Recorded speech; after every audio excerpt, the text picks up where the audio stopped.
What's up, everybody? Welcome back to the channel. Technique Tuesday on a Friday. The main focus today is the spin back kick and how to throw it from all different ranges. Long range, boxing range, close range. Let's get into the video. What up, everybody? What's up, everybody?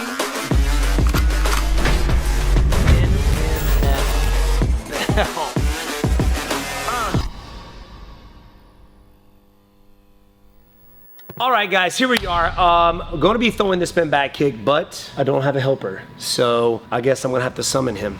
Sweet Tea! Here I am. What the heck? All right, you guys, we're going to start off with long range. Sweet Tea, what we got? We're going to start with one of my favorite techniques to throw, the long range spinning back kick. I have been known to accidentally hurt a partner or two on accident. I'm pretty sure it's every partner you spot. No, wrong. It's only been barnyard 4 times. The spinning back kick from long range. Now there's 2 ways that I like to set it up. One is offensively, one is defensively. And the defensive one really can, as you just heard, lead to people getting hurt by complete accident. You don't even have to throw it hard. It's just the whole setup. I'll explain. Anyway, so first things first, it's obvious, right? I like to set mine up off of kind of like a long jab. So if y'all don't know, we're working from 3 ranges. We have long range, we have boxing range, then we have close range, which WB is gonna explain the next 2. Anyways, let's go this way. Switch sides. So the first one is obvious. I like to use my jab, and I almost like to bait my partner because I like to throw it from southpaw, spin, throw with my left leg, all right, which is my right foot's in front.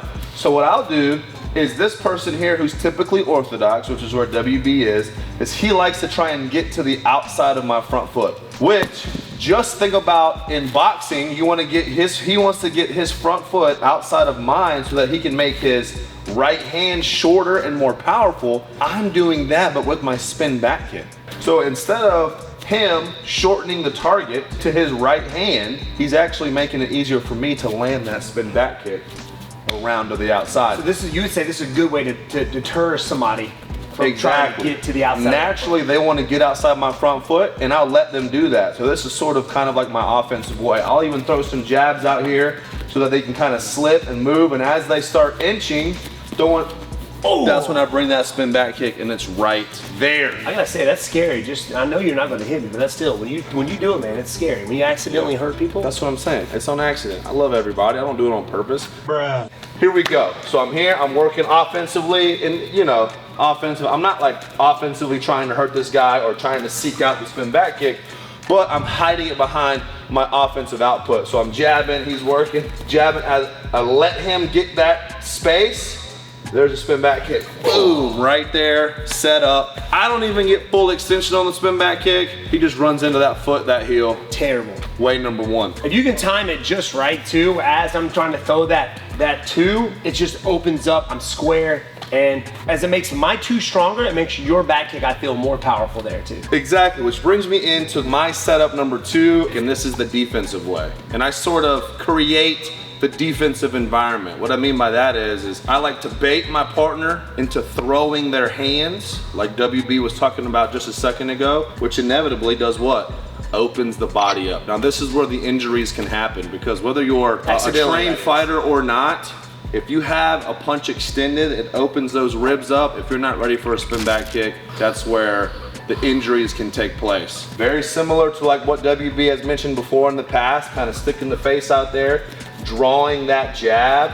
I kind of get this guy this false sense of security of like, all right, he's letting me hit him with his jab, coming in close, but then I'll time it. As soon as the hand comes, that's when I spin and throw my spin back kick. And again, it just gives me a bigger target to hit this guy in the body with that spin back kick. Well, that too, as you spin, if you time it just right, your actual head is moving away from my jab, which makes me want to reach out a little bit farther, and that's when that spin back kick hits.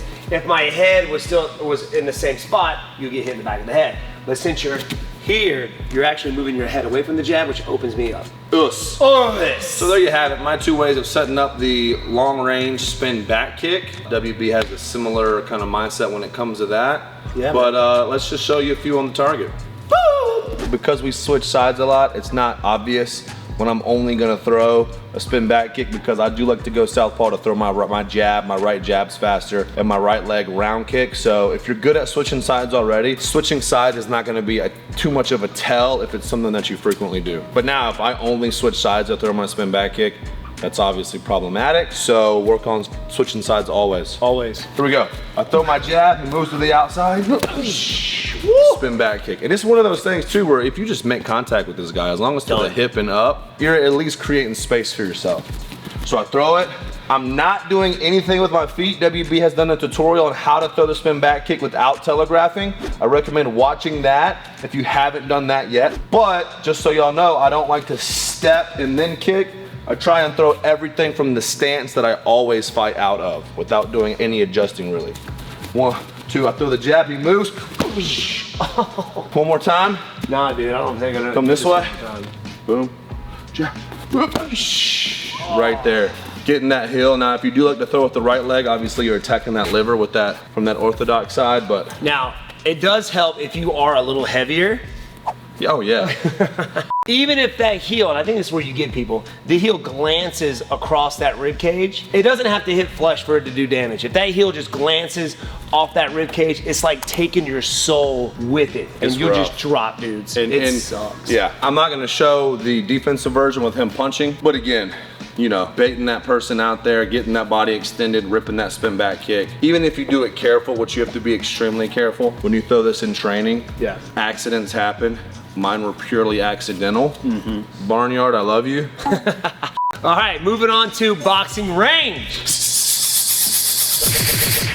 Ngannou. Oh, that was Ngannou? Yeah. I'm gonna show you guys a combination that I like to throw when I'm throwing it in boxing range. So we're a little closer now. We're kind of in the pocket a little bit, not close range, as in like MMA or in clinch or anything, but we're in boxing range. We can put our hands on each other here. I like to use this combination as I'm closing the gap, as I'm getting into close range. If I'm just hanging out here, I'm gonna get punched, it's gonna throw my spin off. If I get hit and then try to spin, it's gonna take away power. So I like to close the gap. So it doesn't really matter what side forward you have or your opponent has, it's gonna work. We're starting out at long range, but as I do this combination, I'm closing the gap. I've been going to the body a lot as the rounds progress. So round 1, I'm going to the body a lot with my 2, right? Going to the body. I want him thinking down low because I'm gonna set up my next technique, which is gonna be a hook. So I'm out here moving, I'll shuffle in, I'm in boxing range, boom, I'll go to the body, right? And what always happens when I go to the body, his hands start to drop. So now he's have to watch out for this, but now he's gotta watch out for this. So I'll go to the body a few times, boom, and then I'll go up high, bang, bang, with the hook. So now he's gotta watch out for that. As I'm training him up for this, I'm doing technique at a time as the rounds go on. First round, I may go to the body with the right hand. Second round, I'll start picking up that left hook. And in that third round, when he's thinking about both, I'm gonna whiff the hook this time. So I go to the body, bang. Now he's thinking I'm going to the hook, right? So I'm gonna whiff the hook, which is gonna put me in a trajectory to help me get to my spin back kick a lot faster. So I'll go here, I've hit him with the hook already, but now I'm looking for the spin back kick. I'm gonna whiff the hook and use that momentum as I miss, boom, to throw my spin back kick. So again, I'm closing the gap on this. I've gone, bang, I'm going to the body. Going up high, bang, going to the body. So as the rounds go on, I'll go bang, boom, I'll go hook, bang, bang. Now I'm gonna whiff the hook, bang, whoop. Oh, the spin back kick. Right to the bread basket. Right to the bread basket. Right to the jejunum. To the jejunum. So this is why it's important to start setting up certain techniques earlier on in the fight or earlier on in the rounds. So I will do exactly this when I'm sparring in the ring or in the cage. I'll start going down to the body, boom. I'll start going back up high to the head. So now he's looking for that. So as I go to the body, I whiff the hook, which is gonna bring that hand up, leaving this open, and that's gonna make that spin back kick land perfectly. Let me show you one more time with the target and speed it up just a little bit. I've already hit him with the body shot. I've already worked the 3. So now I'm whipping it. I'm going to the body. I'm hitting to the body because I want him to go, I want him to bring the hands down. Bang, boom, bang, spin back kick. Bang, boom, bang. If you notice, I didn't extend my leg all the way through. Sometimes just the foot stopping your momentum of the spin will do all the damage in the world. You don't have to extend all the way through, which is gonna make the close range spin back kick make more sense. So let's get into that. Now we're in close range. We've done long range, we've done boxing range. Now we're up against the ropes or up against the cage in MMA. You find yourself here a lot, maybe going for a takedown. The guy's defending very well. My head's in good position. I'm going with the legs, and he jacks your body up. He's got you up now. One of the things that I like to do from here is I like to get out of this underhook. Why? Because if I keep this underhook, I'm looking to grapple. I want to be able to back out, though I needed to throw, or back out strike to set up my second entry of the takedown. So head control here, and I've got control of my opponent's arm. So many times in your fights. 0 time. Well, your beard smells really good, dude. Thank you. Anyway, we'll talk about that later. Oh, why are we gonna talk about I don't know. that later? It's just no. Talk about me doing this in my actual fight. Anyway, I'm gonna take this underhook arm and I'm gonna lay the back of my hand right up against my partner's belly, like this. Okay. Now what I'm gonna do is I'm gonna bump my partner, get a little bump action. I'm gonna bring my elbow up underneath the armpit, just like so. You see, if you see this here. Now, as I'm doing this, I still have head control. Now, what I'm gonna do is now I'm gonna switch my feet. I'm gonna have my left foot in front, and I'm gonna give him a little bump, right? And I like to sometimes drive my partner this direction. If I get him leaning this way, he's got this whole entire out to try to escape. And a lot of guys will try to do that. They'll try to circle out, boom, and that's when I throw my spin back kick. 2 ways I can do this. I can allow him to go that direction. I give him that out, and all I do to give him that out is shift my body almost behind him, and it makes him want to go that direction. He feels my pressure here, and that's what leads into, I kind of push him that way as he starts to circle out. Boom, letting them out. Or I can stay fairly center here and give him a little push, a little bump with my arms. And I'm actually the one gonna be moving back, bang, and to throw my spin back kick there. So I'm inside here, he's got the underhook. I control this other arm here so he doesn't punch me in the face. Drop my arm down, drive my elbow up. Now my arms are free. I can back out and do whatever I want here. I give him a little shove as I take a half a step back, not getting too far because I want it to be quick. And boom, I spin back kick there. And you can do this if you have one of these. Fairly simple. Got my arms on the inside. I'm driving my partner this way so he sees the out and me timing it just right. Spin back kick. Arms on the inside, I'm pressuring in. He drives to the outside, and I spin back kick. Or I'm more central. I'm here. I give him a little bump, pushing myself back. Do you see that? I give myself back. Right. My goal with this spin back kick here, if you're up against the cage or the ropes, is to ooze him through the fence. Drive him through the ropes. Once again, I'm in tight. My head's not away, it's in close. I bump myself back, and as soon as I land, I start to spin. Bang, boom. Just like so. I do. You're always pushing me out, bro. The camera's not big enough for the both of us.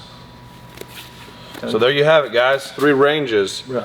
on how to set up the spin back kick from the owner and leader of the channel, yours truly, Tony Sweet Tea Thompson. Make sure you guys hit the like button, subscribe to the channel, and make sure you ring that notification bell so that you don't miss my next upload, which will be on my channel.